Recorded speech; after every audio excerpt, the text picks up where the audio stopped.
আসসালামু আলাইকুম।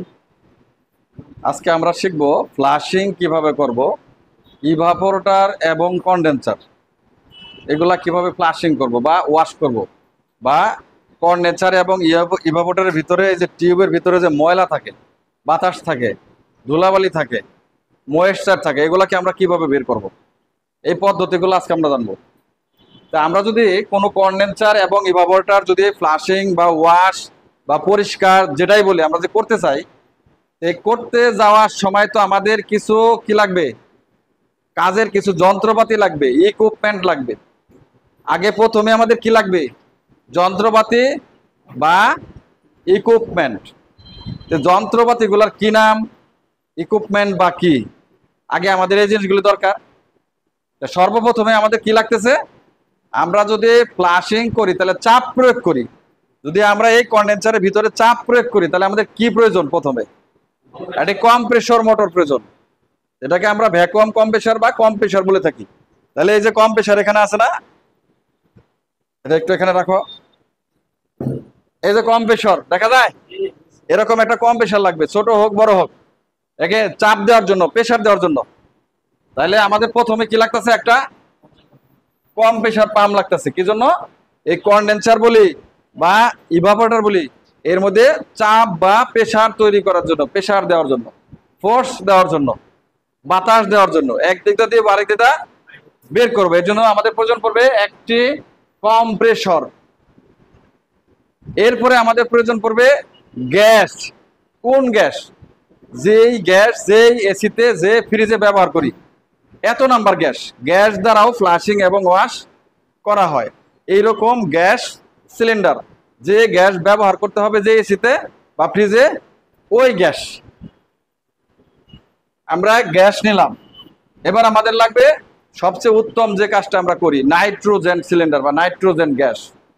Nitrogen gas অনেকের দ্বারাই সম্ভব হয় না সংগ্রহ করা, কারণ ওর সিলিন্ডার কিনতে হয়, মিটার কিনতে হয়, হোস পাইপ কিনতে হয়, খরচের সংখ্যাটা বেশি। যাদের আছে তারা ব্যবহার করব, কিন্তু আমরা ব্যবহারটা শিখবো, কিভাবে ব্যবহার করতে হয় সেটা তো আমাদের জানতে হবে। তাহলে একটা নাইট্রোজেন গ্যাস সিলিন্ডার এবং তার সঙ্গে আনুষঙ্গিক মিটার এবং হোস পাইপ, গ্যাস মিটার ইত্যাদি। তারপরে আসছে কি, কেমিক্যাল বা পরিষ্কার করার জন্য অনেক সময় অনেক ধরনের কেমিক্যাল অনেকে ব্যবহার করে থাকেন। তার মধ্যে এনসি থিনার ব্যবহার করা হচ্ছে। যদি কন্ডেন্সারের টিউবের ভিতরে পর্যাপ্ত ময়লা থাকে, কালি থাকে, তাহলে আমরা থিনার ব্যবহার করতে পারবো। কিন্তু এমন কোনো জিনিস ব্যবহার করা যাবে না যে এটা যাওয়ার পরে আরো বেশি খারাপ হচ্ছে। তৈলাক্ত মানে তেল জাতীয় কোনো কিছুর ভিতরে প্রবেশ করানো যাবে না, বুঝা গেছে? তৈলাক্ত কোনো পদার্থ প্রেসার দিয়ে ভিতরে ঢোকানো যাবে না, বুঝতে পারছি? তাহলে আমরা এনসি থিনার দিয়ে পরিষ্কার করতে পারবো। ভালো মানের থিনার লাগবে, কিন্তু কেরোসিন তেল না, বুঝা গেছে? তাহলে আমরা থিনার ব্যবহার করতে পারি। এরপরে আসছে কি, আমাদের গেজ মিটার লাগবে। গেজ মিটার কি, প্রেসার মিটার, চাপ মিটার। গেজ মিটার কোনটা, গেজ মিটার এবং তার সাথে কি লাগতেছে, হোস পাইপ। তাহলে গেজ মিটার এবং হোস পাইপ। তাহলে আমাদের কি যন্ত্রপাতি আমাদের নেওয়া শেষ হয়ে গেছে, যন্ত্রপাতি কি আমাদের নেওয়া শেষ হয়ে গেছে। অর্থাৎ একটা কন্ডেন্সার বা ইভাপোরেটর বা যাই বলি, বা একটা রেফ্রিজারেটর বা একটা এসি যাই বলি, আমরা যদি পরিষ্কার করতে চাই তাহলে সর্বপ্রথম লাগবে আমাদের টুলস বা ইকুইপমেন্ট বা যন্ত্রপাতি, যেগুলি প্রয়োজন সেগুলি আগে আমাদের কি সংগ্রহ করতে হবে। এখন আমরা যন্ত্রপাতি এখানে সংগ্রহ করছি, এখন কিভাবে কাজ করব সেটা আমরা দেখাবো। প্রথমে আমরা কি লিখছি, যে ফ্লাশিং পদ্ধতি। ফ্লাশিংটা কি, ফ্লাশিংটা হলো চাপ প্রয়োগ করা, অর্থাৎ বাহির থেকে এই টিউবের ভিতর দিয়া প্রেসার সৃষ্টি করা। একদিক দিয়ে প্রেসার দিতে হবে, আরেক দিকে চাপ দিয়ে আটকে সাইরা দিতে হবে, এটাই হলো ফ্লাশিং। ফ্লাশিংটা আমরা কম প্রেসারের বাতাসের মধ্যে করতে পারি, গ্যাস দ্বারা করতে পারি, নাইট্রোজেন দ্বারা করতে পারি। বুঝা গেছে? কি দ্বারা করতে পারি? তাহলে আমরা প্রথমে দেখবো যে ফ্লাশিং কিভাবে করতে হয়। ফ্লাশিং, ফ্লাশিংটা কি, ফ্লাশিংটা হলো চাপ, অর্থাৎ চাপ কিভাবে দেবো, এই যে একটা কন্ডেন্সারের টিউব, এই টিউবের ভিতর দিয়ে বাতাস প্রবেশ করতে হবে, চাপ দিতে হবে। চাপ দিলে এই ঢুকে আবার নিচ দিয়ে কি হবে, এক প্রান্ত দিয়ে ঢুকবে, আরেক প্রান্ত বের হবে, এবং ওই চাপে এর ভিতরে যে সকল তৈলাক্ত পদার্থ, ময়লা বা বাতাস যেগুলো থাকে ওগুলা কি করবে, চাপের সাহায্যে বের হয়ে যাবে। একদিক দিয়ে প্রেসার ঢুকবে, আরেক দিক দিয়ে বের হবে। এই চাপ তিন প্রকার ভাবে করতে পারি, তিন ভাবে। কি? একটা হলো কম প্রেসার মোটর দ্বারা বাতাস তৈরি করা, আর একটা হলো ব্যবহৃত গ্যাস দ্বারা, অর্থাৎ আমরা এসিতে বা ফ্রিজে যে গ্যাসটা ব্যবহার করব সেই গ্যাস দ্বারা প্রেসার তৈরি করা। আরেকটা হলো নাইট্রোজেন গ্যাস দ্বারা। নাইট্রোজেন গ্যাস তো সবাই ব্যবহার করতে পারবেন না, সহজলভ্য যাদের আছে তারা ব্যবহার করবেন। ঠিক কম প্রেসার দিয়ে যেভাবে প্রেসার দিচ্ছি বা গ্যাস দ্বারা যেভাবে প্রেসার দিচ্ছি, নাইট্রোজেন গ্যাস ঠিক একই। ওইটার মধ্যে হুস পাইপ লাগবে, মিটার লাগবে। আমরা কত চাপে দিব ওই নাইট্রোজেন গ্যাস দ্বারা চাপ দেওয়া এই ফ্লাশিং বা ওয়াশটা করা যাবে। তা আমাদের এখানে প্র্যাকটিক্যাল পর্যায়ে কিভাবে ওয়াশ করতে হয় আমরা কিন্তু দেখাবো। তার আগে আমরা কি কি পদ্ধতিতে করতে পারি সেগুলো আগে শিখে নিই। এই যে ফ্লাশিং পদ্ধতি চলে গেল, এই যে নাইট্রোজেনের কথা বলছিলাম, নাইট্রোজেন পদ্ধতি অর্থাৎ ফ্লাশিং মানে চাপ যেভাবে দিয়ে পরিষ্কার করলাম, নাইট্রোজেন ঢুকায়ও সেই চাপ দিয়ে সেভাবে করতে হলো। তাহলে একটা হলো ফ্লাশিং পদ্ধতি, নাইট্রোজেন পদ্ধতি অর্থাৎ নাইট্রোজেন গ্যাস দ্বারা। তাহলে আমরা নাইট্রোজেন পর্যন্ত শিখলাম কিভাবে ওয়াশ করা হয়। এরপরে বলছি গ্যাস ও কম প্রেসারের চাপ দ্বারা। তাহলে গ্যাস এবং কম প্রেসারের চাপ কি, যেটা বুঝাইলাম, কম প্রেসার চালু করে তার সাথে গ্যাসের চাপ দিয়ে আমরা কিন্তু এটা ওয়াশ করতে পারি। বোঝা গেছে? অর্থাৎ সবটাই হলো চাপ, নাইট্রোজেনটাও হলো চাপ, কম প্রেসারের বাতাসটাও হলো চাপ, গ্যাসটাও হলো চাপ। মানে সবগুলা কি হবে, চাপ দ্বারা এটাকে ক্লিন করতে হবে বা পরিষ্কার করতে হবে। এরপরে বলছে যে যদি বেশি ময়লা থাকে বা কালি থাকে, অনেক সময় কনডেন্সারের মধ্যে কালি যুক্ত থাকে, অনেক সময় কনডেন্সার মানে এই কনডেন্সারের ভিতরে বা ইভাপোরেটরের ভিতরে কিন্তু কালি থাকে, কালি বের হয়। কালি কোথায় থেকে তৈরি হয়? অনেক দিন চলে, গ্যাসের সাথে ময়লা থাকে, কম প্রেসারের কয়েলের সমস্যার কারণে, ওই যে ভিতরে তেল মিক্সিং হয় ইত্যাদি কারণে ওখানে চলতে চলতে কিন্তু অনেক সময় কালি হয়ে যায়। এই কালিগুলা যখন জমায়েতবদ্ধ হয়, এই কনডেন্সার এবং ইভাপোরেটর যখন জমায়েতবদ্ধ হয় কোথায় কোথাও, তখন কিন্তু কি হয়ে যায়, ফিল্টার ক্যাপিলারিটা ব্লক হয়ে যায়। তখন দেখা যাচ্ছে যে কম প্রেসার বন্ধ হয়ে যায়। তো এইগুলা থেকে রক্ষা পাওয়ার জন্য আমাদেরকে কি করতে হবে, ইভাপোরেটর এবং কনডেন্সারকে ভালোভাবে ওয়াশ করতে হবে। কয়টা পদ্ধতিতে ওয়াশ করা যাবে? কম প্রেসারের সাহায্যে চাপ প্রয়োগ করে, নাইট্রোজেন গ্যাসের সাহায্যে, এবং যে গ্যাস ব্যবহার করব ওই গ্যাসের সাহায্যে।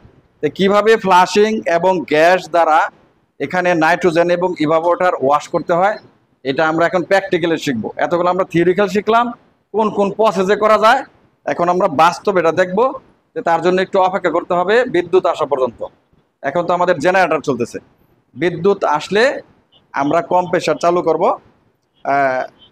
এখন অবশ্য আমরা গ্যাস দ্বারা করতে পারি, তাহলে আমরা এই মুহূর্তে কম প্রেসার বাদ দিয়ে গ্যাস দ্বারা কিভাবে ওয়াশ করা এটা সেটা আমরা দেখি। আমরা এতক্ষণ কম প্রেসারটা বাতাস দিয়েছিলাম না, হ্যাঁ, এখন আমরা এই গ্যাসের সিলিন্ডারের ব্যবহার লাগাবো, এই হোস্টটা লাগাবো এখানে।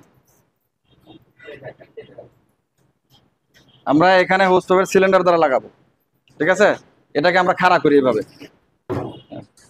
আগে ছাড়বো না, পাইপের প্যাঁচগুলো আগে ঠিক করে নিই, ঠিক আছে? আমরা কিন্তু গ্যাস দ্বারা, তুমি একটু ওইদিক যাও, হ্যাঁ ওই পাশে যাও, হ্যাঁ, আমরা কিন্তু গ্যাস দ্বারা এখন ফ্লাশিং করবো, গ্যাস দ্বারা।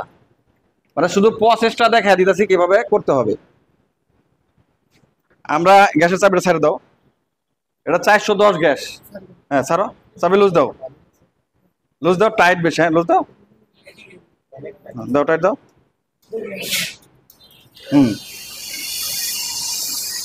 বন্ধ করতে হবে, হ্যাঁ। না না থাক, ওটা থাক, ওটা থাক, ওটা থাক, ওটা থাক। এই যে আমরা গ্যাসটা ছেড়ে দিলাম, এখানে চাপ দিয়ে ধরো, তুমি জোরে চাপ দিয়ে ধরবা, জোরে, হ্যাঁ জোরে চাপ দিয়ে ধরো। আমি কিন্তু গ্যাস ছাড়বো এখন, ঠিক আছে? এটা কি ইভাপোরেটরটা আমরা ওয়াশ করবো, ওয়াশ করার প্রসেসিংটা কিন্তু আমরা দেখাইতেছি। আমি গ্যাস দেবো, তুমি যতক্ষণ জোরে ধরে রাখতে পারো এতক্ষণ জোরে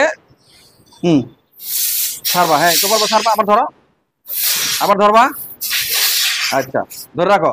এখন কি বের হয়েছে দেখা গেছে? ভালো করে দেখো তো আমাদের পানি, এর ভিতরে কি ছিল? পানি ছিল। পানিগুলা কিন্তু এখন গ্যাসের চাপে বের হয়ে গেছে। ঠিক আমরা এইখানে যখন এখন গ্যাস দিছি, আমরা যদি এখানে কম প্রেসার লাগাই তাহলে বাতাস আসবে, কিন্তু বাতাস দিয়ে দিব, বাতাসের সাথে জলীয় বাষ্পের কণা ঢুকবে।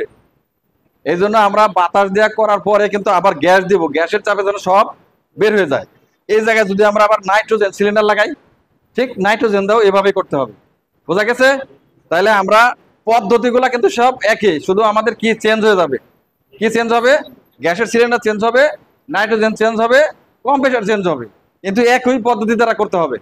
বুঝতে পারছি না? আমরা একই পদ্ধতিতে করতে হবে। আবার অনেক সময় আমরা এই যে গ্যাস লোড করলাম, তুমি এখানে চাপ দিয়ে ধরো, গ্যাসটা আমরা লোড করলাম, হ্যাঁ, গ্যাস লোড করে এইটা খুলে কম্প্রেসারটা চালু দিয়ে এই জায়গায় রাখবো, এই জায়গায় রাখবো। যদি এই জায়গায় রাখি তাহলে এর ভিতরে যে গ্যাসটা আমি লোড করছি, এই গ্যাসকে চাপ দিবে এই কম্প্রেসারের বাতাস। চাপ দেওয়ার পরে আমরা পাইপটা ছেড়ে দেবো, ছেড়ে দিলে এর ভিতরে যা আছে শক্তি দিয়ে সব ময়লা আবর্জনা কি হবে, একবারে বের হয়ে যাবে। তাহলে আমরা শিখলাম, চাপটা বন্ধ করে দাও। তাহলে কি আমরা শিখতে পারলাম যে কিভাবে ফ্লাশিং করে গ্যাস দ্বারা। গ্যাস, নাইট্রোজেন, কম্প্রেসার মূলত কি একই সিস্টেম। তাহলে কি আমরা এখন করতে পারবো?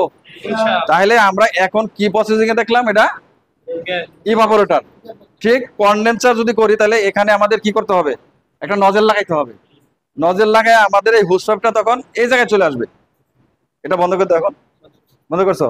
হ্যাঁ, আর একটু গ্যাস আছে, চাপ দিয়ে ধরো, আমি বের করে দিচ্ছি। হ্যাঁ হ্যাঁ, ছাড়ো, বাস। এখন এটা খুলো। না না, এটা খুলতে হবে, এই যে এটা খুলতে হবে। হ্যাঁ, এটা তুমি লাগায় রাখো। এখন যদি আমরা কনডেন্সার ওয়াশ করি তাহলে কনডেন্সারে এখানে একটা নজেল লাগাইতে হবে, এই যে এই জায়গায় একটা নজেল লাগায় ঠিক এইভাবে ওয়াশটা করতে হবে। তো সঠিক পদ্ধতি হলো কি, এটা খুলো। অর্থাৎ আমাদের এই কাজ করতে গেলে যে সকল যন্ত্রপাতি আমাদের প্রয়োজন, সেই যন্ত্রপাতিগুলো কিন্তু আগে আমাদের লাগবে, গুছায় নিতে হবে।